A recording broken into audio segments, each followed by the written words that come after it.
Did you guys know that Luxembourg is the only country in the world with 100% free public transportation throughout the entire country?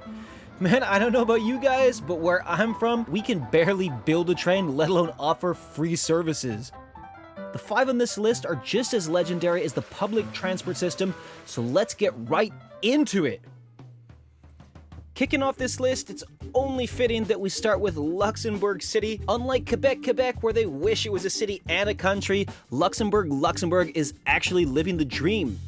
What makes Luxembourg a must-visit city is that it is a great blend of old and new features, from incredible palaces and old war garrisons to new parks and street art. There are things scattered all around town for you to discover. And that's what I like the most about Luxembourg, is that it has a very spread out downtown. There are loads of great walking paths and viewpoints that make strolling around much more enjoyable than other European cities where everyone is smushed into small streets like sardines in a can.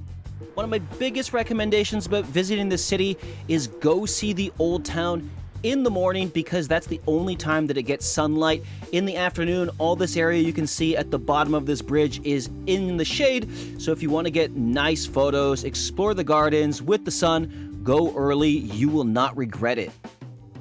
And like I said in the intro, public transit here is 100% free, so there's really no need to stay downtown to save money.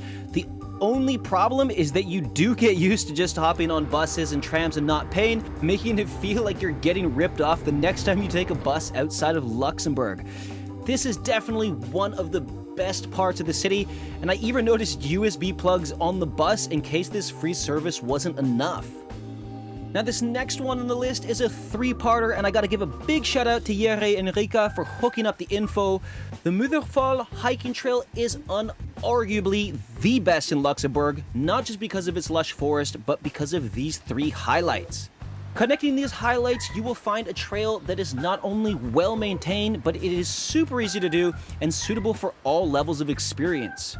The most popular of these 3 is the Schéissendëmpel waterfall, a small little waterfall with a very photogenic setting. This is what it looks like at 7 in the morning, because if you want to get nice shots, you need to be there very early. But just because it's the most popular doesn't mean it's the best, because the Berdorf forest is where things get brought to an entirely different level. This maze of rock formations is one of the coolest we've done in Europe, and the amount of corners, cracks, and caves make it a photographer's dream and an absolute paradise for anybody who likes getting lost in nature. Like, just look at this. Even with a 360-degree camera, it's hard to make up your mind where to look, because there is something to see no matter which way you turn your head. You can find all the information for these places and Google Maps starting points in the description below, because if it wasn't for our friends Yuri and Rika, we would have definitely missed this one, and that would have been a huge shame, because just look at this. To us, it kind of feels like scuba diving in caves and cracks, because you just have that same feeling of being 100% surrounded by nature at all times.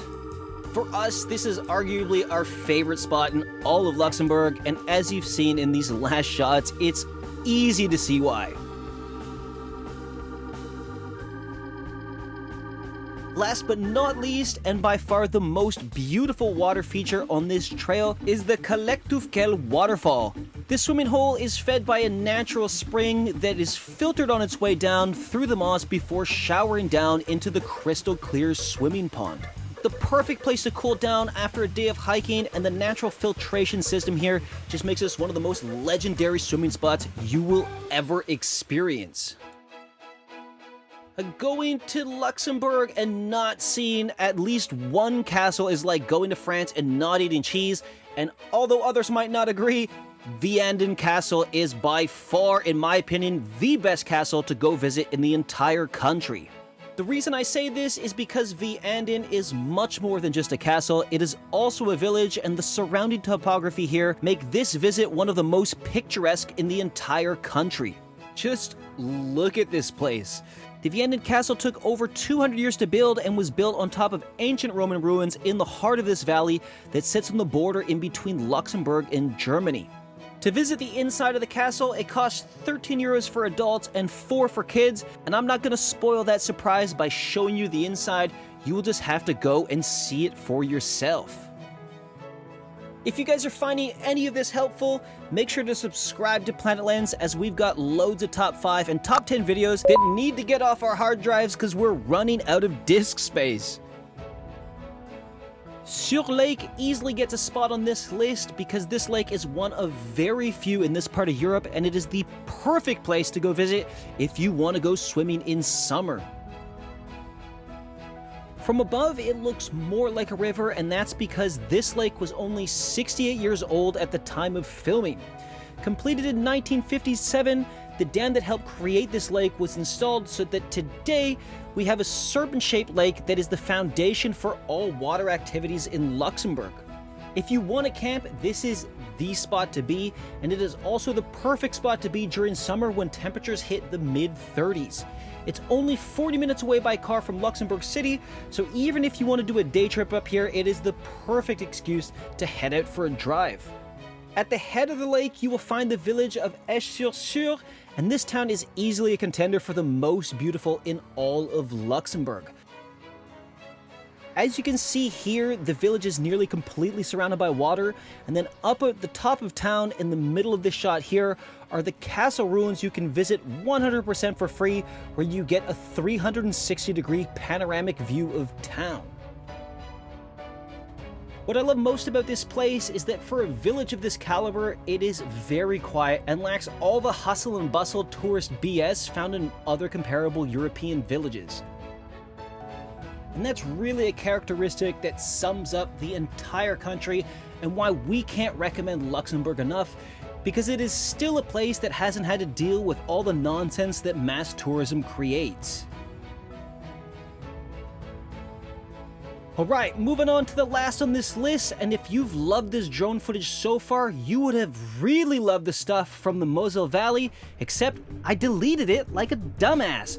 So luckily, Faustin gets to be the Gretzky this time with a huge assist with the 360-degree footage. This region that is located in the southeast of Luxembourg, bordering both France and Germany, is full of rolling vineyards that slope down to the Moselle River, which divides the three countries. A very popular wine region that produces mostly white wines, but also a bit of Pinot Noir. Wine tours here are just as popular as in France, and the whole area has a vibe pretty similar to the Douro Valley in Portugal, just on a much smaller scale. This region is also crowned by the small village of Schengen that is the place where the famous European Travel Agreement was signed to allow borderless travel that has made Europe the greatest continent to travel by land in the world. At the end of the day, you take these 5 amazing places, mix in free transport and reduced taxes on almost all goods and services, and you've got the recipe for one of the best countries in Europe that most people don't even think to visit. We hope you guys enjoyed this video, and always remember,